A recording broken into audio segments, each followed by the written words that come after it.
मराठा आरक्षण संघर्ष योद्धा म्हणून जरांगे पाटील हे गेल्या 4 दिवसापासून शहरातील गॅलेक्सी हॉस्पिटल येथे उपचार घेत होते.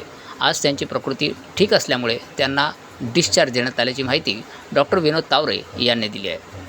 4 दिवसापूर्वी जरांगे पाटील आपल्याकडे हॉस्पिटलला ॲडमिट झाले होते.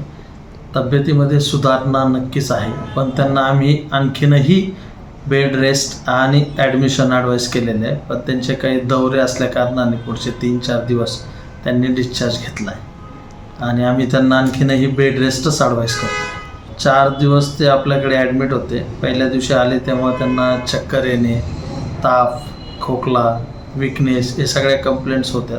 ह्या 4 दिवसामध्ये बऱ्यापैकी त्याच्यात इम्प्रूव्हमेंट झालेली आहे. चक्कर कमी झालेली आहे, त्यांची ताप आलेला नाही आहे. त्यांना थ्रोट इन्फेक्शन होतं ते 70-80% कव्हर झालेलं आहे. पण तरी आणखीन त्यांना काही दिवस सक्त आरामाची आवश्यकता आहे. दरम्यान 6 जूनपर्यंत आरक्षण द्या, अन्यथा हे आंदोलन खूप मोठं होईल असा थेट इशारा सरकारला मनोज जरांगे पाटील यांनी दिला आहे. त्यावेळेचं कसं नियोजन केलं, एकंदरीत सर्व गोष्टींवर काय सांगा? 21 ते 24 पर्यंत दौरा आहे. त्यामुळे आज सुट्टी घेतली. उद्या सकाळपासून दौरा सुरू होणार. 4 जूनला उपोषण सुरू होणार आहे मराठा समाजाच्या आरक्षणासाठी, आणि ते घेतल्याशिवाय आम्ही हटणार नाही. अंतर्वालीत 4 जूनला सकाळी 9 वाजता 10 वाजता आमरण उपोषण सुरू होतं. 4 जूनला निकाल पण आहे, एकीकडे गुलाल उधळला जाईल आणि दुसऱ्या बाजूला तुम्ही तुमचं उपोषण सुरू केलेलं असेल. अनेकांना असं वाटतं की त्या निकालानंतर महाराष्ट्रामध्ये बऱ्याच उलथापालथी सुद्धा होणार आहे आणि त्या दिवशी तुमचं उपोषण सुद्धा असणार. नाही, ते चालूच असतं त्यांचं. ते 12 महिने ते पिढ्याना फार त्याचे उलथापालथी हे ते. आम्हाला त्या गुलाला थोडा आनंद आहे. कोणी पडला काय आणि कोणी निवडून आला काय, आम्हाला आमच्या आरक्षणाच्या गुलालात आनंद आहे मराठ्यांना. आणि तो गुलाल आमच्यासाठी महत्वाचा आहे. आमचे लेकरं मोठे झाले पाहिजे, समाज मोठा झाला पाहिजे, आरक्षण मिळून द्यायचं, त्या गुलालात आमचा आनंद असणार आहे. यांच्या या गुलालात आम्हाला काय आनंद आहे. त्यामुळं आम्ही ही तारीख 3-3.5 महिन्यापूर्वी डिक्लेअर केली 4 जूनची, आज नाही केली. आणि आपण सगळे पत्रकार बंधू त्याला साक्षीदार आहे. त्यामुळे 4 जूनला आमरण उपोषण होणारच कुठल्या परिस्थितीत. त्यांचं तिकडं निकालाचं चालू राहील. त्यांच्या ह्याच्यात आम्हाला काय मराठ्यांना आमचं काय होणार आहे त्यात भलं? आमच्या गोरगरीब महाराष्ट्रातल्या करोडो मराठ्यांचं काय भलं होणार? त्यामुळे आम्ही आमच्या लेकरासाठी सगळे महाराष्ट्रातले मराठी अंतर्वारी झुंजणार आहेत न्यायासाठी. हे शांततेचं युद्ध आहे, शांततेत सुरू आहे. आम्ही हमेशाच आंदोलन शांततेत करतो आणि मिळवणार. आत्ताच्या ह्या नेमक्या मागण्या काय काय असणार आहेत? सरकारला अल्टिमेटम काय असणार? मराठा आणि कुणबी एकच हा कायदा पारित करायचा. सगळ्या स्वरीची अंमलबजावणी त्यांनी करायची. ज्या केसेस मागं घ्यायच्या ठरलेल्या त्या घ्यायच्या. हैदराबादचं गॅजेट लागू करायचंय. शिंदे समितीला पण 1 वर्षाची मुदत वाढ द्यायची. हे एकूण मागण्या सरकारला ज्या माहिती आहेत त्या सगळ्या आहेत, त्या पूर्वीच्याच आहेत. नवीन मागणी काय नाही. त्यासाठी आम्हाला 9 महिने झुंजावं लागले. त्यानंतर आंदोलनाला 9 महिने होते. आता सगळा मराठा, आम्हाला आनंद आहे कोणाच्या निकालात किंवा कोणाच्या निवडणुकीत नाही. त्यांचा गुलाल डोक्यात घेऊन आमच्या पोरांना का फाशी घ्यायला लावता का? त्यांचं सुरूच राहील. त्यामुळं आम्ही आमचा गुलाल उधळण्यासाठी 4 जूनला महाराष्ट्रातले मराठी स्वतःच्या लेकरासाठी अंतर्वलीत लढणार आहेत. 6 जून पर्यंत द्यावं त्यांनी. बोलल्याप्रमाणे ठरल्याप्रमाणे त्यांनी करावं. 6 जून पर्यंत द्यावं. नसतं हे आंदोलन बंद नाही होणार आणि कठोर आमरण उपोषण असणार. कठोर. सरकार जनतेला काय आव्हान कराल? मी त्यांच्या लेकरांसाठी लढतोय. माझ्या गोरगरीब मराठ्यांच्या करोडोंचे लेकरं मोठे झाले पाहिजेत, नोकऱ्याला लागल्या पाहिजेत, शिक्षणात त्यांना सवलती मिळाल्या पाहिजेत. आता जूनमध्ये ऍडमिशन सुरू होते, त्याच्या आत हे जर सगळं लागू झालं तर माझ्या मराठ्यांचा खूप मोठा फायदा होणार आहे.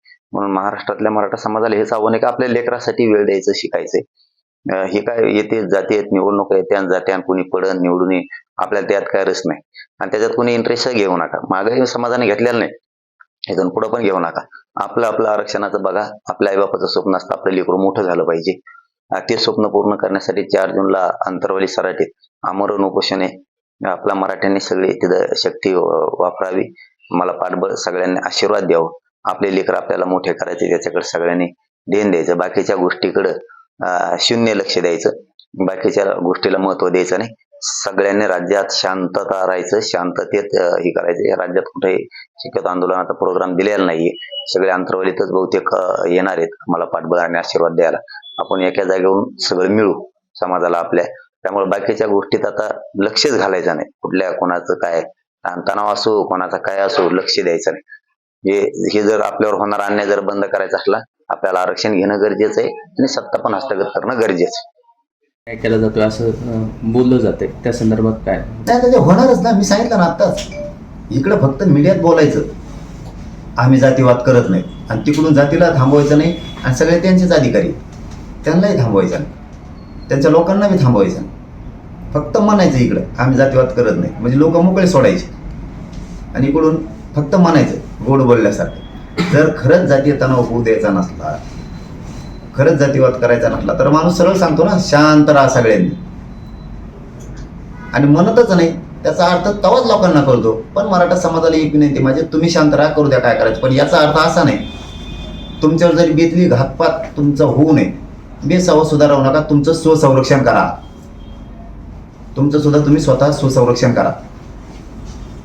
पण आपण स्वतःहून काही करायचं नाही. कोणी काय पोस्ट टाकल्या, कोणी फोनवर बोललं, कोण कोणकडे गुतीत आहे, कोण काय करतंय, कोण कशी कावे करतंय, डाव करतंय, याच्यावर बारीक लक्ष ठेवा. एक महिनाभर शांत राहा. आपण समोरच्याने ज्याला आपल्याला सांगितलं त्याला सांगू, असा महिन्यात अन्याय झाला, आता काय करायचं सांग. आपण मराठा आता शांत केलेला आहे, आणि मराठ्यांनी शांत राहावं. दोन गोष्टीवर फोकस करा. 4 जूनला आमरण उपोषण आपण ताकदीनं तो लढा लढायचा, आणि आपले लेकरं मोठे करायचे. आपल्याला त्या गुलालात आनंद आहे. नाहीच अन्याय बंद झाला तर सत्ता गोरगरिबांनी हस्तगत करायची, म्हणजे तुमच्यावरचं सगळे दलितरी जाईल, अन्याय जाईल, आणि कोणी मग ते बरोबर होतंय. सगळं स्वतःसारखं सरळ होतं. एक मोठ्या सभा घ्यायची किंवा सातत्याने बोलत राहायचे, ते काय तुमच्याबद्दल सातत्याने आता सध्या काही बोलताना दिसत नाही तुमच्याबद्दल? नाही, मग आता बोलत नाहीत तर काय त्यांना बोलायला मी बळच ते बोलल्यावर बघू ना. मी बळच नाही करतात बघा. माझा स्वभाव आहे पहिल्यापासून. कोणत्या जिल्ह्यातला असतो तो, कोणत्या जातीचा असतो तो, कोणाचा असतो, मराठ्याचा असला तरी मी सोडत नाही विरोधात बोलला. मी अगोदर कोणालाही बोललेलो नाही. ज्याची त्याची भूमिका ज्याने त्याने ज्याच्या जातीसाठी पार पाडायची. शांतता ठेवायची. प्रत्येक जातीची जबाबदारी नुसती मराठ्यांची नाही. मराठ्यांनी काय ठेका घेतलेला नाही, हमेशा शांततेची. बाकीच्यांची सुद्धा जबाबदारी आपण आपल्या जाती सांगायची, म्हणजे आपण आपली जात मोकळी सोडायची, आणि लोकांना इकडे सांगायचं की तेच जातीवाद करतात, आणि तुमची जात मोकळी सोडायची. पाठीमागून अंधारातून त्यांना सपोर्ट द्यायचा, अंधारातून बैठक घ्यायचा, आमकं करा तमकं करा सांगायचं. हे किती दिवस आणणार? येडी नाही ना जनता बी. लोक येडे नाहीत ना. लोक येडे नाही आहेत आता. लोकांच्या लक्षात येते. तुम्ही जर डाव टाकणारे नसतात तर तुम्ही सुद्धा मोठं मन दाखवलं असतं, सगळ्याला आव्हान केलं असतं, अजिबात शांत राहा सगळे, कोणी वळवळ करायची नाही, जातीय तेढ निर्माण नाही झाला पाहिजे. इकडून आम्हालाच म्हणायचं जातीवाद करायचं, आणि तिकडून जात मोकळी सोडून द्यायची. एवढे दूधकुळे लोक नाही आहेत आता. बघू, चला जाऊ दे, त्या विषयात काय नाही. आम्ही आता जाहीरपणाने सांगितलेले, समोरच्या सुधारायला एक संधी द्या. आपण मराठा समाज शांत राहा. 3 दिवसापासून शांत आहे मराठा. पहिलाही शांत होतो, ते मुद्दाम डोची देत, तरीही मराठा शांत आहे. 1 महिनाभर बघू, शांत राहू. आपल्याला जे शहाण्या माणसाने सांगितले ती भूमिका आपण पार पाडली. शांत राहा, सगळ्यांना बघत राहा कोण काय करतं. बघू, नाविलाज आहे त्याला. त्यांना जाती ते निर्माण करायचा असला, शांतता ठेवायची नसत तर ते त्यांच्या हातात, ते मराठ्यांचं नाही. पण आपण मराठ्यांना आव्हान केले, शांत राहा. मराठा 100% शांत राहणार आहे महिनाभर. हे अंतिम सत्य. माझा मराठा शांत राहणार आहे, आणि मराठा आरक्षणावर भर देणार आहे. आणि असाच अन्याय होत राहिला तर मराठ्यांना एकच पर्याय, सत्तेत घुसावं लागत, म्हणजे आपल्या लेकरांवरचा जातीवरचा अन्याय 100% पुरा बंद होतो. 2च स्वप्न बघायचे आता. बाकीचं सगळं सोडून द्यायचं. अन्याय केला तरी सहन करायचं. काय करतंय, कोण काय लिहितंय, कोण कोणाची काय टिंगल करतंय, कोण कोणाला हिनवतंय, कोण काय पोस्ट टाकतंय, याच्यावर फक्त बारकाईला लक्ष ठेवा. 1 महिनाभर बघू आपल्यावर कोण कोण काय काय अन्याय करतंय. आपल्या काही शहाण्या माणसांचं म्हणणं आहे, आपण हुशार आहेत, आपण शहाणे आहेत, माणुसकी जिवंत आहे आपल्या मराठा समाजात. आपणच शांत राहायचं आव्हान करा. आम्ही परवाच केलं, शांत राहा. दुसऱ्याला आम्ही काय आव्हान करणार? त्यांना काही गोष्टी घडूनच आणायच्या, त्याला मराठा समाज काय करू शकतो? त्यांचा आता पहिल्यापासून उद्योगच आहे की शांतता राहू द्यायची नाही, जाती जाती तेढ निर्माण करायचा, जाती जातीला एकत्र सुखानं नांदू द्यायचं नाही, हिनवायचं, बोलायचं, मुद्दाम अपमानास्पद शब्द वापरायचे. ते त्यांची सवय. त्यांना त्यांच्या लोकांनी सांगितलं पाहिजे की जाती तेढ निर्माण नाही झाला पाहिजे, शांतता राहिली पाहिजे. हे उच्च प्रतीचे नेते त्यांनी सांगितलं पाहिजे ना. राज्य त्यांनी हाताळायचं, जिल्हा त्यांनी हाताळायचा, पालकत्व त्यांनी घ्यायचं, पालकमंत्री ते अधिकारी त्यांचे, त्यांनीच आव्हान केलं पाहिजे ना. इथून पुढं जाती तरी अजिबात राहिले नाही पाहिजे, सगळ्यांनी शांत राहा, हे त्यांनी करायला पाहिजे. त्यांना का बळच सांगायचं करा, आम्ही आमच्या समाजात सांगितलं, बघू किती दिवस नरड्याला लागतंय. शेवटी आम्हाला सुद्धा मर्यादा आहेत, आम्हाला सुद्धा अन्याय किती दिवस सहन करायचा हा सुद्धा आमच्या पुढचा विषय आहे. पण तरीही समोरच्याला सुधारण्याला संधी दिली पाहिजे, त्याची सुधारणा करायला एक चान्स त्याला दिला पाहिजे. बघू सुधारणा करतेत का, एकदा सुधारायला संधी द्या. मराठा बांधवांनी शांत राहा, महिनाभर कुणी काही म्हणलं तरी उत्तर द्यायचं नाही त्याला. आपण आपला सगळा फोकस आरक्षणावर करायचा आणि हे अन्याय करतच राहिले तर सत्य जायचं बघायचं, म्हणजे अन्याय बंद होत असतो.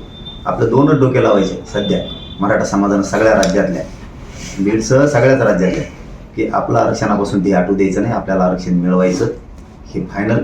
आणि अन्याय जर असाच होत राहिला तर सत्तेत गोरगरिबांनी कसं जायचं ती काबीज करायची, म्हणजे अन्याय बंद होतो. एकदम सोपे मार्ग स्वीकारायचे, बाकीच्याला डोकं लावायचं नाही, कोण काय लिहितंय काय नाही, फक्त लक्ष ठेवायचं बारकाईने. महिनाभर बघू, जे शहाण्या माणसाने आपल्याला सांगितलंय, कोणी काय मुद्दा म्हणून केले ते त्या शहाण्या माणसाला एकदा सांगून तिथून पुढे बघू. आपलं सध्या शांत सगळ्यांनी राहा.